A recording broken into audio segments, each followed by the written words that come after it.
नमस्कार यहाँ सम्पूर्णलाई स्वागत छ। आजको यस भिडियोमा हामी विद्युतीय माध्यमबाट राजस्वको भुक्तानी कसरी गर्ने भन्ने जानकारी लिएर आएको छौँ। Payment of tax via electronic medium. अहिले सम्पूर्ण विश्व नै यो कोभिड महामारीकोले गर्दाखेरि लकडाउनको अवस्थामा रहेकोमा हाम्रो नेपालमा पनि भनौँ न लगभग फागुनको महिनादेखि हामी लकडाउनमै थियौँ। त्यसैको बिचमा चाहिँ हिजो आज चाहिँ ठेक्काइसितै हिजो जेठ 20 गते चाहिँ सरकारले एउटा सूचना जारी गरेको छ। फागुन चैत महिनाको मुहकर मूल्य अवृद्धि कर प्याटको चाहिँ कर विवरण दाखिला विवरण दाखिला र कर तिर्नुपर्ने चाहिँ जेठ 25 गतेसम्म, त्यस्तै गरी अन्तशुल्कको पनि जेठ 25 गतेसम्म र आयकर ऐनको चैत महिनासम्म बुझाउनु पर्ने संशोधित अनुमानित कर विवरण र दोस्रो किस्ता बापतको रकमको पनि दायित्व गर्ने पनि जेठ महिनासम्ममा भनेर एउटा सूचना आएको थियो आर्थिक राजस्व विभागको।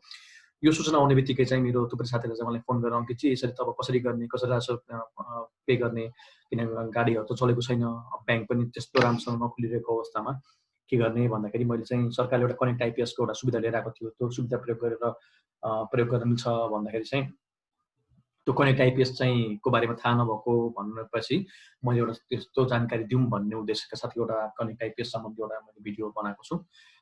ओके, अब आजको भिडियोमा चाहिँ हामी के पढ्दैछौँ भन्दाखेरि what are you going to learn today भन्दाखेरि समस्यामा त पृष्ठभूमि यो connect IPS digital e payment आउनुको इलेक्ट्रोनिक पेमेन्ट आउनु पछाडिको ब्याकग्राउन्ड के छ, त्यसपछि नीतिगत व्यवस्था के छ, प्रोभिजन इन द पोलिसी भन्छौँ हामी। भनेको मतलब कर तिर्छु भनेर मात्रै भएन, कर तिर्न पाइन्छ कि पाइँदैन, नीतिगत व्यवस्था छ कि छैन त, होइन, र पोलिसीमा चाहिँ त्यो प्रोभिजन छ कि छैन भन्ने कुरा चाहिँ को बारेमा पनि हामी अलिकति गफ गर्छौँ। त्यस्तै गरी भुक्तानी सम्बन्धी पूर्व शर्तहरू भनेको what are the prerequisite for the payment, भनेको यो इलेक्ट्रोनिक पेमेन्ट गर्नु हुँदाखेरि के कुरामा चाहिँ हामीले ध्यान दिनुपर्छ भने के कुरा भए चाहिँ हामीले इलेक्ट्रोनिक पेमेन्ट गर्न सक्छौँ भन्ने कुरामा चाहिँ हामी त्यसको बारेमा पढ्छौँ। त्यस्तै गरी अर्को चाहिँ हामी online demo of registering at connect IPS भन्ने जुन छ त्यसमा चाहिँ कसरी अनलाइन रेजिस्टर हुन सकिन्छ भन्ने कुराको पनि गर्छौँ, अनलाइन डेमो गर्छौँ। र अर्को लास्टमा चाहिँ अनलाइन डेमो अफ कर विवरण दाखिला र राजस्व दाखिलाको अनलाइन हामी एउटा डेमो गरेर देखाउँछौँ। आजको भिडियोमा हामी त्यति नै सुरु गर्छौँ। ल, अब ब्याकग्राउन्डको कुरा गर्नु पर्दाखेरि आजको युगमा कारोबारहरूको भौगोलिक सीमा रहेन, जसले गर्दा बोर्डरलेस ट्रान्जेक्सनको अवधारणा एवं विद्युतीय कारोबार इलेक्ट्रोनिक पेमेन्टको सुरुवात भइसकेको छ। विकसित मुलुकमा यसरी हुने कारोबारहरूको भुक्तानीलाई विद्युतीय माध्यमबाट क्यासलेस ट्रान्जेक्सन गर्न थालेको पनि धेरै समय भइसकेको छ, होइन। नेपालमा चाहिँ यो नयाँ होला, तर विदेशतिर चाहिँ यो विकसित मुलुकले त धेरै पहिलेदेखि नै क्यासलेस ट्रान्जेक्सन गर्न सुरु गरिसकेको थियो।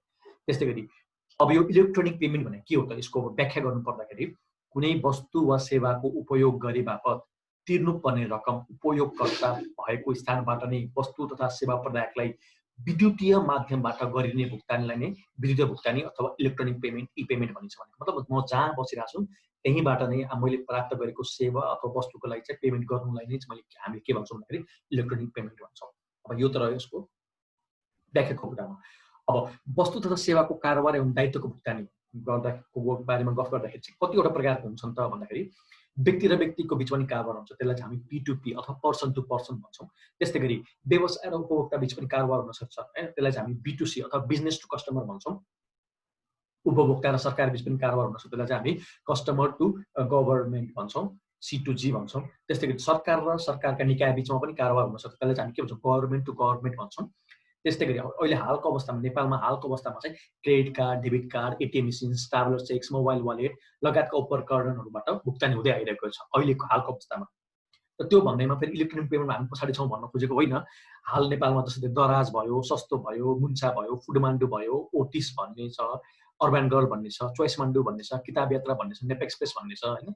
यसमा चाहिँ हामी यो लगायतका कम्पनीहरूले चाहिँ विद्युतीय माध्यमबाट कारोबार गरिरहनु भएको छ र विद्युतीय माध्यमबाट नै उहाँहरूले चाहिँ पेमेन्ट पनि लिनुहुन्छ। तर उहाँहरूको भनाइमा चाहिँ के छ भने मान्छेले चाहिँ अझै पनि क्यास अन डेलिभरीकै माध्यम चाहिँ अलिक धेरै प्रिफर गर्नुहुन्छ भनेर उहाँले भन्नुहुन्छ है। अब त्यस्तै गरी अब यो सुरु कहिले भयो त भन्दाखेरि अहिले त्यो सुरु कहिले भयो भन्नुभन्दा अगाडि पनि अहिले हाल चाहिँ के छ त भने ब्याङ्कको पेनिट्रेसनको रेट के छ त भन्ने कुरा हामीले अलिकति हल्का बुझ्नुपर्छ। यहाँ मैले ब्याङ्क पेनिट्रेसन रेटको बारेमा अलिकति भनेको छु। 2076 साल पौष मसान्तसम्ममा नेपालको 753 वटा स्थानीय तह मध्येमा 725 वटा स्थानीय तहमा चाहिँ ब्याङ्किङ शाखा पुगिसकेको छ। अब राष्ट्र ब्याङ्कको उद्देश्य अनुरूप चाहिँ 753 वटामा 753 वटामै ब्याङ्किङ शाखा पुर्याउने हो। त्यो नीति अन्तर्गत अहिले 725 वटामा चाहिँ ब्याङ्किङ शाखा पुगिसकेको छ। इजाजत प्राप्त बैंक तथा वित्तीय संस्थाहरूमध्येमा 27वटा वाणिज्य बैंक जसको चाहिँ कुल शाखा सङ्ख्या चाहिँ 4011। त्यस्तै गरी 24वटा विकास बैंक 24वटा भनेका छौँ, तर त्यसमा अब भनौँ एउटा यो देव विकास बैंक पनि मर्जको सिलसिलामा छ।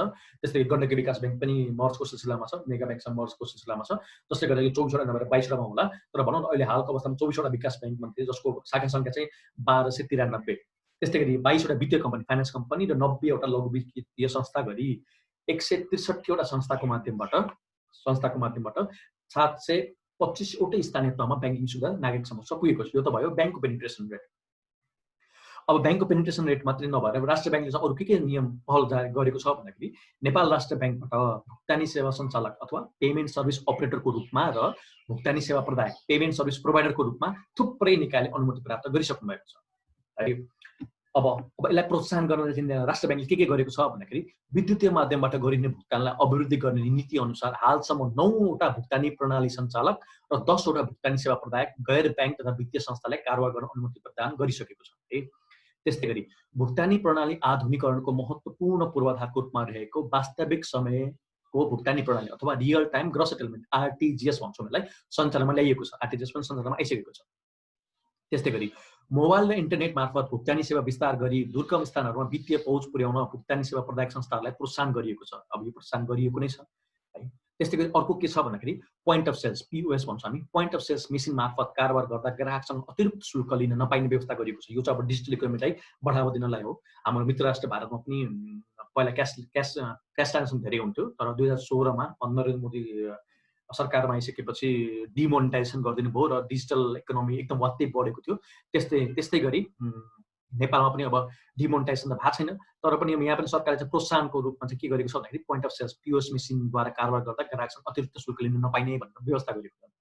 त्यस्तै गरी वस्तु तथा सेवाको मूल्य कार्ड वा विद्युतीय माध्यमबाट भुक्तानी गर्दा विजेकमा उल्लेखित मूल्य अवरोध करको 10% रकम भुक्तानीकर्ताको ब्याङ्क खातामा सोझै जम्मा हुने व्यवस्था पनि कार्यान्वयनमा आएको छ। भनेको मतलब यो पनि के हो भन्दाखेरि डिजिटल इकोनोमीलाई प्रोत्साहन गर्नलाई बिल बिजक लिने सङ्ख्या बढाउनलाई पनि एउटा गरेको हो। र यो सम्पूर्ण कुरा कहाँ चाहिँ छ भन्दाखेरि मोनिटरी पोलिसी जनवरी 2020मा जुन मोनिटरी पोलिसी आएको छ त्यसमा चाहिँ यी कुराहरू उल्लेख गरिएको छ। अब अहिलेसम्म मोबाइल वालेट जसले चाहिँ एकदम अब थुप्रै 9जनाले पाइसकेका छन् होइन। अब यसमा एकदम फेमस मोबाइल वालेट जुन नेपालमा अहिले प्रयोगमा छन् त्यो चाहिँ IME भयो, खल्ती भन्ने छ, आइपे भन्ने छ, प्रोपे भन्ने छ। यसबाहेक अरू पनि छन् होला। यो चाहिँ एकदम भनौँ न अलि चल्तीको रहेको मोबाइल वालेटको नाममा मैले राखेँ। अब पृष्ठभूमिको नै कुरा गरौँ। मोबाइल वालेटको पृष्ठभूमिको कुरा गर्दाखेरि पायोनियर यो सेक्टरमा सबभन्दा पायोनियर चाहिँ ई-सेवा फोन पे नै हो। मैले त्यसको चाहिँ यहाँ मिति लेखेको छु। नेपाल राष्ट्र ब्याङ्कबाट 2074 साल असारको 5 गते पेमेन्ट सर्भिस प्रोभाइडरको रूपमा अनुमति प्राप्त गरेको ई-सेवा र त्यस्तै अब अरूले चाहिँ त्यसभन्दा पछि प्राप्त गरेर खल्ती, IME पे एक्सेट्राले उनीहरूले चाहिँ मोबाइल वालेटमा के गरेर छन् भन्दाखेरि हवाई टिकट, चलचित्र टिकट, मोबाइल रिचार्ज, विद्यालयको शुल्क, ई-सेवा पसल लगायतका अन्य कारोबारमा पनि विद्युतीय माध्यमबाट भुक्तानी गर्न सकिने बनाएको छ है। यसका साथै प्रयोगकर्ताले आफ्नो ब्याङ्कबाट खाताबाट ई-सेवामा मोबाइल वालेटमा खल्तीमा IME पे भन्ने मोबाइल वालेटमा खाता ट्रान्सफर गर्न रकम ट्रान्सफर गर्न सक्ने व्यवस्था पनि आइसकेको छ है। ओके, यो त भयो मोबाइल वालेटको सम्बन्धमा। अब आउँछौँ हामी नीतिगत व्यवस्था प्रोभिजनल पोलिसी। हाम्रो पोलिसीमा चाहिँ करको नियममा चाहिँ कहाँ चाहिँ विद्युतीय माध्यमबाट कर भुक्तानी गर्न मिल्छ भनेर लेखेको छ भन्दाखेरि चाहिँ आयकर ऐन 2058 को दफा 85ले तिर्नुपर्ने कर विद्युतीय माध्यमबाट समेत तिर्न मिल्ने गरी विभागले तोक्न सक्ने व्यवस्था गरेको छ भनेपछि र विभागले तोकिसकेको छ भनेपछि आयकरमा त्यो यो प्रोभिजन आइसक्यो, नीतिगत व्यवस्था भइसक्यो। त्यस्तै गरी अन्तशुल्क ऐन 2058 को दफा 10(3) र मूल्य अभिवृद्धि कर ऐन 2052 को दफा 16 क 2 ले समेत विद्युतीय माध्यमबाट कर तिर्न सक्ने व्यवस्था गरेको छ भनेपछि आयकरमा पनि भयो, मूल्य अभिवृद्धि करमा पनि भयो र अन्तशुल्कमा भयो। तीनटैमा चाहिँ नीतिगत व्यवस्था भइसकेको छ भनेपछि अब चाहिँ हामीले विद्युतीय माध्यमबाट कर तिर्न सक्छौँ भनेर पनि नीतिगत व्यवस्था पनि हामीले पढ्यौँ है।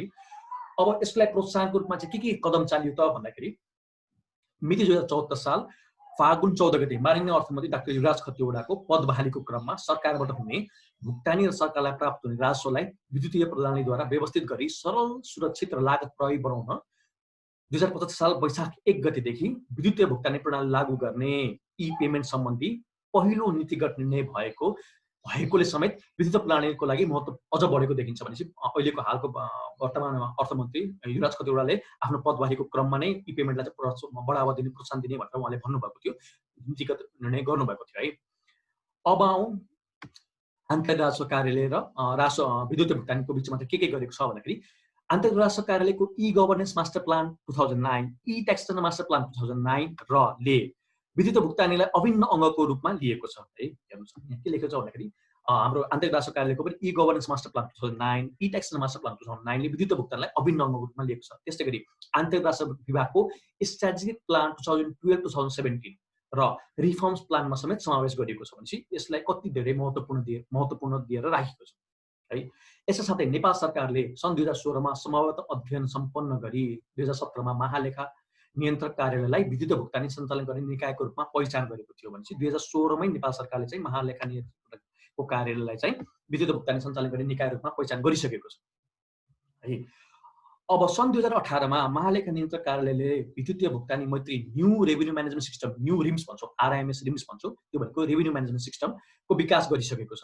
विकास गरी 2075 साल वैशाख 12 गते आन्तरिक राजस्व कार्यालय ठमेलमा परीक्षणको रूपमा विद्युतीय भुक्तानीको माध्यमबाट राजस्व सङ्कलन गर्ने कार्यको सुरुवात गरेको थियो भनेपछि पहिलोचोटि राजस्व सङ्कलनको सुरुवात चाहिँ कहाँ भएको थियो भन्दाखेरि आन्तरिक राजस्व कार्यालय ठमेलमा है। यो चाहिँ हाम्रो अलिकति ब्रिफ हिस्ट्री थियो भनेपछि फर्स्ट इलेक्ट्रोनिक पेमेन्ट कहाँ भएको थियो अन्तशुल्क अथवा राजस्वको भन्दाखेरि आन्तरिक राजस्व कार्यालय ठमेलमा है। त्यसै गरी 2025 साल श्रावण 1 गतेदेखि महालेखा नियन्त्रक कार्यालयको revenue.fcgo.gov.np पोर्टलबाट जुनसुकै सरकारी कार्यालयमा पनि राजस्व दाखिला गर्न सकिने प्रणालीको प्रारम्भ पनि भइसकेको छ। यो चाहिँ थियो हाम्रो सरकारी राजस्व दाखिला गर्ने प्रक्रिया है, यो पनि सुरु भइसकेको छ। अब यो कनेक्ट आइपिएस र अन्तर्राष्ट्रिय राजस्व विभाग बिचको सम्बन्धको बारेमा म अलिकति भन्दैछु।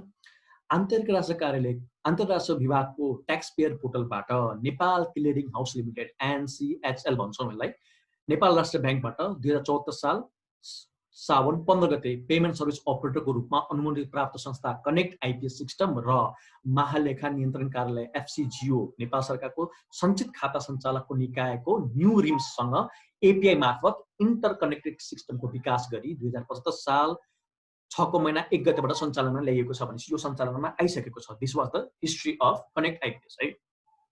अब कनेक्ट आइपिएसबाट के गर्न मिल्छ भन्दाखेरि करदाताले आफ्नो ब्याङ्क खाता कनेक्ट आइपिएसको युजरमा लिङ्क गरी घरमै बसेर आन्तरिक राजस्व विभागमा दाखिला गर्नुपर्ने राजस्व दाखिला गर्न सकिन्छ है। यो त पहिलो कुरा हो। त्यस्तै राजस्व दाखिला गर्न अब राजस्व नै दाखिला गर्न सकिन्छ अथवा राजस्व दाखिला गर्न भौचर तयार गरी सम्बन्धित आन्तरिक राजस्व कार्यालयको राजस्व सङ्कलन गर्ने अनुमति प्राप्त ब्याङ्कको जुनसुकै शाखाबाट पनि राजस्व जम्मा गर्न सकिने व्यवस्था पनि गरिएको छ। दुईटा अप्सन दिएको छ यहाँ। पहिलो चाहिँ कनेक्ट आइपिएस युज गरेर हजुरले राजस्व नै दाखिला गर्न सक्नुहुन्छ अथवा राजस्व दाखिला गर्न हजुर ब्याङ्क नै जान चाहनुहुन्छ भने पनि भाउचरमा मिस्टेक नहोस् भनेर भाउचर चाहिँ हजुरले घरमै बसेर हेरेर भाउचर क्रिएट गर्ने अप्सन पनि दिएको छ। यो चाहिँ हाम्रो कनेक्ट आइपिएसबाट आन्तरिक राजस्व कार्यालय कनेक्ट आइपिएस बिचको सम्बन्धको बारेमा मैले कुरा गरेँ। अब यो कसरी काम गर्छ त भन्ने कुरा चाहिँ मैले सामान्य एउटा माने प्रोसेस डायग्राम बनाएको छु, यसलाई फ्लो चार्ट पनि भन्छौँ। सबैभन्दा सुरुमा त्यहाँ 3टा कुरा छ। यो ट्याक्स पेयर पोर्टल हो, आन्तरिक राजस्व कार्यालयको इन्डियन रेभिन्यू आइआरडी भन्ने छ। त्यसपछि यो new RIMS new revenue management system भन्ने छ, यो महालेखा नियन्त्रक कार्यालयको र एनसीएचको कनेक्ट आइपिएस भन्ने यहाँ 3टा छ। यो 3टा कुराको यो 3टा चाहिँ सफ्टवेयर भनौँ न 3टा इन्टिटीलाई चाहिँ जोड्ने काम गरेको छ। हामी सबभन्दा सुरुमा आन्तरिक राजस्व कार्यालयको आइआरडीको साइटमा हुन्छौँ। त्यहाँ हामीले ओपन ट्याक्स पेयर पोर्टललाई खोल्छौँ। त्यसपछि हामीले जेनरल त्यहाँ ट्याक्स पेयर पोर्टल जेनरलभित्र हुन्छ। जेनरलभित्र हामी ट्याक्स पेयर लगइन गर्छौँ। हामीसँग ट्याक्स पेयर लगइन हुनुपर्छ। ट्याक्स पेयर लगइन गरेपछि select to proceed to payment भन्छौँ। त्यहाँ त्यो हामी अहिले गरेर देखाउँछौँ। यहाँ मैले सर एउटा फ्लो चार्ट मात्रै देखाएको हजुरलाई। सेलेक्ट प्रोसिड टु पेमेन्ट भन्छौँ। त्यसपछि त्यसमा क्रिएट न्यू भाउचर भन्ने अप्सन आउँछ। क्रिएट न्यू भाउचर हामीले भन्ने हाम्रो अप्सनमा जान्छौँ। त्यसपछि त्यहाँ हामीले चुज ब्याङ्क रेभिन्यू हेड कुन चाहिँ राजस्व दाखिला शीर्षक गरेर राजस्व दाखिला गर्ने रेभिन्यू हेड त्यो सिलेक्ट गर्न मिल्छ। सेलेक्ट पेमेन्ट फर के को लागि पेमेन्ट गर्न खोजेको त्यो पनि सिलेक्ट गर्न मिल्छ। इन्टर एमाउन्ट कति पैसा तिर्ने त्यो सिलेक्ट गर्न मिल्छ। क्लिक अन जेनेरेट भाउचर हो, यसरी जेनेरेट भाउचर भनेर भाउचर जेनेरेट गर्न मिल्छ। Note the request code. अब रिक्वेस्ट जुन तपाईँले जेनेरेट कोड भाउचर नम्बर गऱ्यो भने रिक्वेस्ट कोड आउँछ। त्यो रिक्वेस्ट कोड चाहिँ हामीले लेखेर राख्नु पर्यो। Initiate the payment process. अब त्यहाँ त्यसको साइडमा चाहिँ एउटा पेमेन्ट प्रोसेस कसरी पे गर्न चाहनुहुन्छ भनेर अप्सन आउँछ। त्यसमा चाहिँ हामीले choose e payment process and currently use connect IPS for e payment. अहिले अरू भन्दा पनि कनेक्ट आइपिएस भन्ने अप्सन त्यहाँ देखाउँछ। कनेक्ट आइपिएसमा क्लिक गर्नु भने अब हामी कहाँ पुग्छौँ भन्दाखेरि एनसीएचएलको साइटमा पुग्छौँ। एनसीएचएलको साइटमा कनेक्ट आइपिएसको अटोमेटिकली लिङ्क खुल्छ। अब हामीले त्यहाँ के गर्छौँ अब यसमा पुग्नुभन्दा अगाडि हामीले 3-4 वटा कुरा गरिसकेको हुनुपर्छ। त्यसको लागि के छ, पहिलो कुरा कनेक्ट आइपिएस को एकाउन्ट खोलिसकेको हुनुपर्छ। हेर्नुहोस् यहाँ कनेक्ट आइपिएस एकाउन्ट, त्यसैगरी note user name and password अब हजुरसँग हुनुपर्छ। लिङ्क ब्याङ्क एकाउन्ट, हजुरले ब्याङ्क एकाउन्टलाई लिङ्क गरिएको हुनुपर्छ। भेरिफाई ब्याङ्क एकाउन्ट, र आफ्नो ब्याङ्क एकाउन्टलाई भेरिफाई पनि गराइसकेको हुन्छ। यो 4 कुरा गरिसकेपछि बल्ल हजुरले यहाँबाट चाहिँ हजुर कहाँ पुग्नुहुन्छ, यो ई पेमेन्ट, हजुरले ई पेमेन्ट घर बसी नै कनेक्ट आइपिएस प्रयोग गर्न सक्ने हुनुहुन्छ। अब त्यहाँ गएर चाहिँ अब केही पनि गर्नु पर्दैन। यति कुरा गरिसकेपछि त सिलेक्ट पेमेन्ट प्रोसेस, हजुरले अब कनेक्ट आइपिएस सिलेक्ट गर्ने बित्तिकै त्यहाँबाट चाहिँ हजुरले आफ्नो युजर आइडी र पासवर्ड हाल्नुहोस्। अनि फेरि हजुरको ब्याङ्क एकाउन्टबाट अनि ओटिपी आउँछ, वान टाइम पासवर्ड भनेर वान टाइम पासवर्ड आउँछ हजुरलाई। त्यो वान टाइम पासवर्ड राख्नु पनि हजुरको एकाउन्टबाट डेबिट भएर राजस्व खातामा चाहिँ रकम जान्छ। र त्यति गरिसकेपछि अब फेरि थर्डमा चाहिँ फेरि हजुरको ब्याक टु इन्डियन रेभिन्यू डिपार्टमेन्टकै साइटमा आउँछ, confirm the payment in RIMS provide services to the tax payer. अनि फेरि त्यो अन्तर्राष्ट्रिय कार्यालयमा आउँछ, त्यो भाउचर नम्बर त्यहाँ दाखिला गरेपछि हजुरको काम सकियो। यो एउटा प्रोसेस डायग्राम थियो, यति मैले उहाँलाई भने। अब अन्तर्राष्ट्रिय कार्यालयबाट दाखिला पूर्व विद्युतीय माध्यमबाट राजस्व दाखिला गर्नु पूर्व निम्न सेवा प्रदाता भएको हुनुपर्छ भने प्री रिक्विजिट फर यो भनौँ न हामी यो जुन कनेक्ट आइपिएस युज गर्न चाहन्छौँ त्यसको लागि प्री रिक्विजिट के छ भन्दाखेरि पहिलो कुरा आन्तरिक राजस्व कार्यालय विवरणहरू स्वयं रुजु सेल्फ भेरिफिकेसन गर्ने युजर नेम र पासवर्ड प्राप्त गरेको करदाताले मात्रै यो सेवा प्राप्त गर्छ भनेपछि हजुरसँग अहिले के हुनुपर्छ सेल्फ भेरिफिकेसन गर्नको लागि जुन हजुर युजर नेम र पासवर्ड छ त्यो चाहिँ हजुरसँग हुनुपर्छ। D1 र D2 को लागि चाहिँ त्यो नगरे पनि हुन्छ किनभने D1 र D2 को लागि हजुरले आफैले पनि गर्न सक्नुहुन्छ। D3 को लागि चाहिँ जुन सेल्फ भेरिफिकेसन हजुरसँग युजर नेम र पासवर्ड छ भने मात्रै हजुरले चाहिँ यो दाखिला गर्न सक्नुहुन्छ, नत्र भने सक्नुहुन्न। त्यो चाहिँ हजुरको प्री रिक्विजिट भयो है। त्यस्तै गरी अब नेपाल सरकारले पेमेन्ट सर्भिस प्रोभाइडरको रूपमा तोकेको नेपाल क्लियरिङ हाउस लिमिटेडको कनेक्ट आइपिएसबाट अनलाइन रेजिस्ट्रेसन गरी युजर नेम र पासवर्ड प्राप्त गरी ब्याङ्क खातालाई आबद्ध गरेपछि मात्र विद्युतीय माध्यमबाट राजस्व दाखिला गर्न सकिनेछ भने सेकेन्ड स्टेपमा के छ, पहिलो त हजुरले अनलाइन आइआरडीको आन्तरिक राजस्व कार्यालयबाट युजर नेम र पासवर्ड लिएर आइसकेको हुनुपर्छ। दोस्रो कुरा चाहिँ अहिले नेपाल सरकारले तोकेको चाहिँ पेमेन्ट सर्भिस प्रोभाइडरमा तोकेको नेपाल क्लियरिङ हाउस लिमिटेड छ। नेपाल क्लियरिङ हाउस लिमिटेडले डेभलप गरेको यो कनेक्ट आइपिएस भन्ने हो।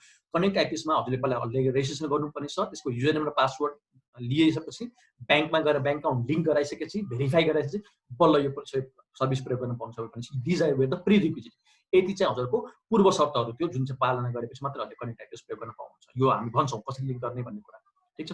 अब हामी रेजिस्टरिङ कनेक्ट आइपिएसमा कसरी रेजिस्टर हुने त यो मेन प्रमुख प्रोसेस हो।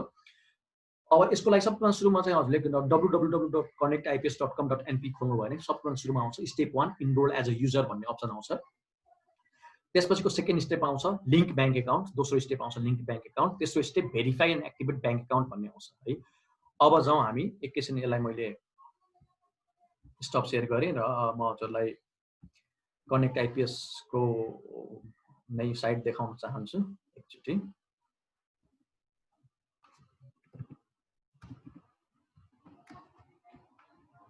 ओके, सेयर स्क्रिनमा गएर मैले हजुरलाई कनेक्ट आइपिएस सेयर गर्न चाहेँ। यसरी हजुरले गुगल क्रोममा अथवा कुनै पनि साइटमा गएर www.connectips.com टाइप गर्नुभयो भने यो साइट खुल्छ कनेक्ट आइपिएस को। अब यसमा हाउ इट वर्क्समा पनि यहाँ सिकाएकै छ। अनि अब हजुरले पहिलोचोटि गरिरहनु भएको छ भने साइन अप गर्नुपर्ने छ। हजुरले युजर नेम र पासवर्ड लिइसक्नु भएको छैन, साइन इन गर्नुपर्ने छ। अब हामी चाहिँ साइन अप गर्छौँ पहिलोचोटि गर्ने भएको भएर। साइन अप गर्दाखेरि यो सजिलो छ, त्यस्तो गाह्रो छैन। यहाँ हेर्नुहोस्, यहाँ सबभन्दा सुरुमा यहाँ स्टेप देखाएको छ। स्टेप देखाउँदाखेरि सबभन्दा सुरुमा create your connect IPS user account, step 1 मा create user, step 2 link bank account, step 3 मा भेरिफाई लिङ्क ब्याङ्क एकाउन्ट भन्छ। अब रेजिस्टर गर्नलाई सबभन्दा सुरुमा फर्स्ट नेम र लास्ट नेम आएको छ। फर्स्ट नेमको ठाउँमा अब हामीले फर्स्ट नेम राख्नुपर्ने छ, लास्ट नेमको ठाउँमा लास्ट नेम राख्नुपर्ने छ। जेन्डर भनेको हाम्रो आफ्नो जेन्डर खुलाउनु पर्ने छ। कुन चाहिँ डिस्ट्रिक्टबाट तपाईँले काम गर्दै हुनुहुन्छ त्यसको बारेमा खुलाउनु पर्ने छ।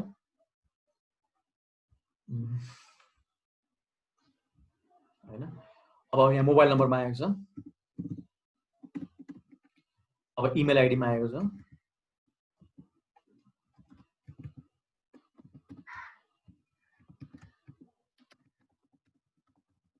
अब डेट अफ बर्थमा आएको छ। डेट अफ बर्थ अब मैले जे राखिदिए पनि भयो।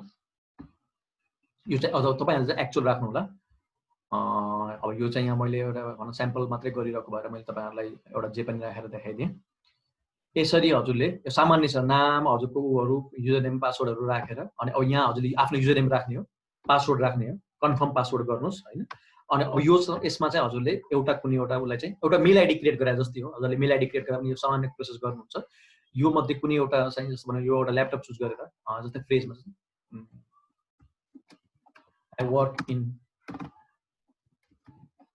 आई वर्क इन ल्यापटप भनेर कुनै एउटा फ्रेज कुनै एउटा अरू कुनै चित्रमा क्लिक गरे पनि त्यो फ्रेज हाल्न सक्नुहुन्छ। त्यति राखेर यो चाहिँ सेक्युरिटी क्वेसन हो। बाई चान्स तपाईँले भोलि आफ्नो युजर नेम र पासवर्ड बिर्सिनु भयो भने त्यो सेक्युरिटी क्वेसन अनुसार क्वेसन एन्सर गरेर तपाईँ आफ्नो युजर नेम र पासवर्ड रिसेट गर्न सक्नुहुन्छ। त्यसको लागि यो दिएको छ।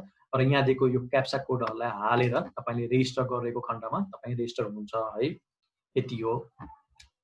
रेजिस्टर भइसकेपछि दोस्रो कुरा आउँछ लिङ्क ब्याङ्क एकाउन्ट भन्ने कुरा आउँछ। अब रेजिस्टर भइसकेपछि कस्तो आउँछ भन्ने कुरा चाहिँ म हजुरलाई यहाँ देखाउन चाहन्छु। हामी फेरि ब्याक टु स्लाइड आयौँ।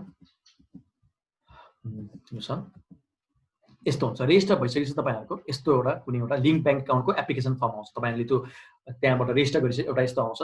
कस्टमर एकाउन्ट डिटेल आउँछ, कनेक्ट आइपिएस युजर डिटेल आउँछ, यसरी आउँछ। र यो एउटा यसलाई चाहिँ अब यसको फर्म पनि म हजुरलाई देखाउन चाहन्छु। यसको फर्म कस्तो हुन्छ भन्दाखेरि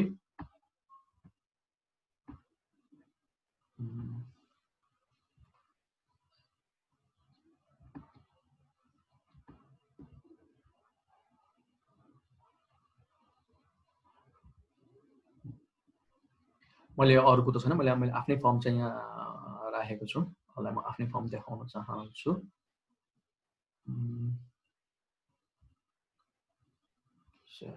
यसरी हजुरले रेजिस्टर गरिसकेपछि link bank account application form भनेर आउँछ। यो 4 पेजको फर्म हुन्छ। अब जुन चाहिँ ब्याङ्क मेरो एनआइसिआई ब्याङ्क थियो, तपाईँले जुन चाहिँ ब्याङ्कबाट प्रोसेस गर्नुहुन्छ त्यो ब्याङ्कको लोगो सहित यहाँ आउँछ। यसरी यहाँ customer account detail, connect IPS युजरको डिटेल आउँछ। अनि त्यसपछिको 3टा पेजमा चाहिँ हजुरको त्यही उहरू आउँछ, टर्म्स एन्ड कन्डिसनहरू आउँछ। यो एउटालाई चाहिँ हजुरले प्रिन्ट गरेर यो जुन फर्म निस्किन्छ लिङ्क ब्याङ्क एकाउन्ट, यो एउटा फर्मलाई हजुरले प्रिन्ट गरेर ब्याङ्कमा चाहिँ एकचोटि चाहिँ जानुपर्ने हुन्छ। एकचोटि ब्याङ्कमा गएर त्यो हजुरले ब्याङ्कलाई लिङ्क गराउनु पर्ने हुन्छ। त्यो लिङ्क गराउने क्रम लिङ्क गराइसकेपछि चाहिँ फेरि ब्याक टु द हामीले लिङ्क गराइसकेपछि चाहिँ के हुन्छ, यसरी स्टेप इनरोल एज युजर हामीले इनरोल एज युजर गर्न सिक्यौँ। स्टेप 2 लिङ्क ब्याङ्क एकाउन्ट, त्यही हजुरले ब्याङ्क आफ्नो एकाउन्ट खाता देखा नम्बरलाई लिङ्क गरिसकेपछि भेरिफाई एन्ड एक्टिभेट हजुरको एकाउन्ट एक्टिभेट हुन्छ। अब एक्टिभेट भइसकेपछि चाहिँ कसरी काम गर्ने भन्दाखेरि यो हजुरको आन्तरिक राजस्व कार्यालयको साइट हो। यसमा तपाईँले सबभन्दा सुरुमा चाहिँ ट्याक्स पेयर पोर्टल भन्ने हुन्छ। ट्याक्स पेयर पोर्टलभित्र जाने, ट्याक्स पेयर जेनरलभित्र गएर ट्याक्स पेयर पोर्टलभित्र जाने, ट्याक्स पेयर लगइनभित्र जाने। यसरी ट्याक्स पेयर लगइनभित्र जानुभयो भने अब तपाईँले कसको कर दाखिला विवरण भन्ने छ, D1 र D2 फाइल गर्दै हुनुहुन्छ भनेदेखि कर दाखिला विवरणभित्र गएर एडमा गएर राजस्व खाता नम्बर, भुक्तानीको सिम, भाउचर, रसिद, ब्याङ्कको नाम, दाखिला मिति, दाखिला रकम भनेर दाखिला गर्न सक्नुहुन्छ हैन। अब त्यस्तै गरी त्यही भित्र गएर तपाईँले नयाँ भुक्तानी गर्नेमा गएर राजस्व जम्मा हुने ब्याङ्क छान्नुहोस्। जुन चाहिँ ब्याङ्कमा तपाईँले राजस्व जम्मा गर्ने त्यो ब्याङ्क छान्नुहोस्। आयकर हो भने आयकर, राजस्व सूचकको जुन चाहिँ राजस्व सूचकको राजस्व सूचक, आय विवरण हो भने आय विवरण हैन, कति राजस्व दाखिला गर्न खोजेको, कुन चाहिँ आर्थिक वर्षको लागि हो, टिडिएस हो कि होइन, यसो सम्पूर्ण कुराहरू लेखेको छ। यसले गर्दा तपाईँको भाउचरमा मिस्टेक पनि हुँदैन। यसरी तपाईँले प्रोसेस गर्न सुरु गर्न सक्नुहुन्छ।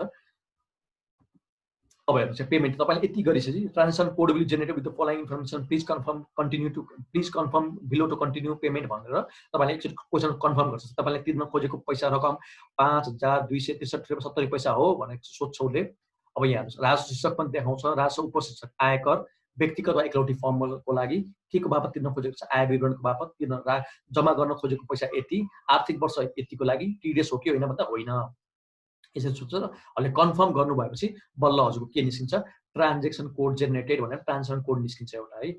Generated successfully, voucher has been create successfully, please proceed to payment. यहाँसम्म भर्खर भाउचर क्रिएट गर्यो है। अब यो भाउचर लिएर गएर ब्याङ्कमा गएर राजस्व दाखिला गरे पनि भयो, होइन म चाहिँ घरमै बसेर कनेक्ट आइपिएसबाटै चाहिँ तिर्न चाहन्छु भन्नुभयो भने प्रोसिड टु पेमेन्ट भन्ने आउँछ। अनि मेक पेमेन्ट भन्ने यहाँ अप्सन आइरहन्छ। हेर्नुहोस् मेक पेमेन्ट भन्ने अप्सन आइरहन्छ। त्यो मेक पेमेन्टको अप्सनमा क्लिक गर्नुभयो भने अनि चाहिँ हामी यहाँ यसरी यसमा पुग्छौँ, भाउचरको विवरण पुग्छ। यसरी यो अर्को एउटा खुल्छ, अर्को एउटा न्यू ट्याब खुल्छ जसमा चाहिँ भाउचरको विवरण आउँछ। आन्तरिक राजस्व कार्यालयको आर्थिक वर्ष, कारोबारको नम्बर, कारोबार मिति, कार्यालय, यसरी भाउचर नम्बर हैन, अनि शीर्षक, यसरी सबै कुरा आउँछ। र रकम भुक्तानी गर्ने विकल्पहरू अहिले त अरू कुनै विकल्प नै छैन। रकम भुक्तानी गर्ने विकल्पमा कनेक्ट आइपिएस भनेर मात्र अप्सन आउँछ। त्यसमा क्लिक गरेपछि हजुर केमा पुग्नुहुन्छ, कनेक्ट आइपिएसको साइटमा पुग्नुहुन्छ। कनेक्ट आइपिएसको साइटमा पुग्नुहुन्छ। र अब मैले भर्खर यहाँहरूलाई देखाउन खोजेँ, यहाँ मैले दाखिला गरेको रकम जुन थियो त्यसको बाद त्यसलाई नै मैले यहाँ राखेको छु। यसरी कर दाखिला गर्दाखेरि भुक्तानीको जुन थियो मैले एभरेज ब्याङ्ककोबाट प्रयोग गरेको थिएँ। यसरी दाखिला मिति यसरी मैले चाहिँ राख्न मिल्छ। अब हेर्नुस् अब यो उबाट सृजित भाउचरको माथिपट्टि के लेख्या हुन्छ भन्दाखेरि राजस्व व्यवस्थापन सूचना प्रणालीबाट सृजित भाउचर यसरी अनलाइनबाट निकालेको भाउचरमा हाम्रो माथिपट्टि राजस्व व्यवस्थापन सूचना प्रणालीबाट सृजित भाउचर भनेर माथि लेखेको हुन्छ। अब भाउचरको विवरणमा यसरी हेर्नुस् आर्थिक वर्ष कारोबारको सङ्केत नम्बर भाउचर मिति आन्तरिक कुन चाहिँ आन्तरिक राजस्व कार्यालयमा तिर्न खोजेको आन्तरिक राजस्व कार्यालय भाउचर नम्बर राजस्व शीर्षक होइन प्यान नम्बर नाम ठेगाना राजस्व जम्मा गरेको विवरण सबै कुरा आउँछ के को बापत जम्मा गर्न खोजेको र कति रकम जम्मा गर्ने गरेको आय वर्ष कुन चाहिँ आय वर्षलाई स्रोतमा करगट्टी हो कि होइन यसरी सबै कुरा देखिन्छ है। यसरी सबै कुरा देखिन्छ भनेपछि यसरी प्रयोग गर्यो भने तपाईँको भाउचर पनि मिस्टेक हुँदैन। अब यो त भयो D1 र D2 रिटर्नको लागि। अब यदि हजुरले चाहिँ D3 रिटर्न हो अथवा भ्याटको मुह करको पैसा तिर्न चाहनुहुन्छ अन्तशुल्कको पैसा तिर्न चाहनुहुन्छ भने चाहिँ हजुरले सबभन्दा सुरुमा आन्तर्राष्ट्रिय विभागको साइटमा गएर आफ्नो लगइन आइडी र पासवर्ड क्रेडेन्सियल्स भन्छ हामी त्यसलाई त्यसमा स्थानीय लेखा नम्बर प्रयोगकर्ताको नाम र पासवर्ड हालेर लगइन गर्नुपर्ने हुन्छ। यसरी लगइन गरिसकेपछि त्यसमा verification request for filing transaction ATR यसरी थुप्रै अप्सन आउँछ। त्यसमा प्रोसिड टु पेमेन्ट भन्ने एउटा अप्सन हुन्छ त्यो प्रोसिड टु पेमेन्ट अप्सनमा हामीले क्लिक गर्नुपर्ने हुन्छ। प्रोसिड टु पेमेन्ट भन्ने अप्सनमा क्लिक गरिसकेपछि यहाँ तपाईँको नाम आउँछ मैले नाम चाहिँ क्लाइन्टको कन्फिडेन्सलाई यहाँ छोपिदिएको छु तपाईँको नाम आउँछ यहाँ क्लाइन्टको कन्फिडेन्समा मैले त्यो छोपिदिएको छु। अब यसरी राजस्व जम्मा हुने ब्याङ्क कुन चाहिँ ब्याङ्कमा तपाईँले राजस्व जम्मा गर्न खोजेको त्यो ब्याङ्क छान्नुपर्ने हुन्छ र यसरी नयाँ भुक्तानी गर्ने भनेर अथवा यहाँ अहिले नयाँ भुक्तानी गर्ने नयाँ भुक्तानी गर्ने पुरानो भुक्तानी हेर्ने हो भने भुक्तानी भइसकेपछि कुनै हेर्न मन छ भने पुरानो भुक्तानी हेर्ने अवस्था पनि यहाँबाट हेर्न मिल्छ। यसरी अब यहाँ आएर तपाईँले करको प्रकार के चाहियो मुह कर हो कि आयकर हो कि अन्तशुल्क हो या करको प्रकार छान्न मिल्छ। पहिले तिरेको यसरी कुन चाहिँ राजस्वमा तिर्ने हो कुन चाहिँ के चाहिँ बापत तिर्ने हो यसो सम्पूर्ण कुरा छान्न मिल्छ है। अब हेर्नुहोस् अब यहाँ आयकर व्यक्तिगत आय विवरण राजस्व रकम 1 रुपियाँ आर्थिक वर्ष कैफियत TDS हो होइन यसरी छान्न मिल्छ। यसरी गरेपछि अनि त्यति गरेपछि तपाईँको के हुन्छ payment details transaction code will be generated following information तपाईँको ट्रान्जेक्सन कोड जेनेरेट हुन्छ यसरी। अनि अब transaction code generate successfully voucher has been created successfully please proceed to payment. ओ यहाँसम्म चाहिँ तपाईँले ब्याङ्कमा चाहिँ गएर म राजस्व दाखिला गर्छु भने त्यहाँ तपाईँले ब्याङ्क क्रिएट गर्नु भने ब्याङ्कमा गएर राजस्व दाखिला गर्न पाउनुभयो होइन कनेक्ट आइपिएसबाटै पे गर्छु भन्नुभयो भने तपाईँले के गर्नु पऱ्यो मेक पेमेन्ट भन्ने अप्सनमा आउँछ। मेक पेमेन्ट भन्ने अप्सनमा गइसकेपछि अब हेर्नुहोस् यसरी उसको साइट खुल्छ कनेक्ट आइपिएसको साइट खुल्छ करदाता सेवा कार्यालय त्रिपुरेश्वर। अब यहाँ यसरी यसरी सबै कुरा निस्किन्छ इक्विटी फर्ममा लाग्ने आय यो हो। अब यहाँ भुक्तानी गर्ने माध्यमको रूपमा कनेक्ट आइपिएस बाहेक अरू कुनै पनि अप्सन छैन यसले कनेक्ट आइपिएस भनेर अप्सन आएको छ यसमा कनेक्ट आइपिएस चुज गर्नुहोस्। अब कनेक्ट आइपिएस चुज गरेपछि तपाईँले सुरुमा के गर्नु पऱ्यो लगइन आइडी र पासवर्ड राख्नु पऱ्यो। सबभन्दा सुरुमा लगइन आइडी र पासवर्ड राखिसकेपछि अब त्यहाँ तपाईँले कति तिर्न खोजेको के तिर्न खोजेको यसरी आउँछ डाइरेक्ट यही पेज खुल्छ। यो पेज खुलिसकेपछि तपाईँले यसमा वान टाइम पासवर्ड तपाईँले दाखिला गर्न खोजेको रकम सबै कुरा आउँछ। सबै कुरा आइसकेपछि तपाईँले यहाँ त्यहाँ वान टाइम पासवर्ड OTP भन्छ वान टाइम पासवर्ड आउँछ।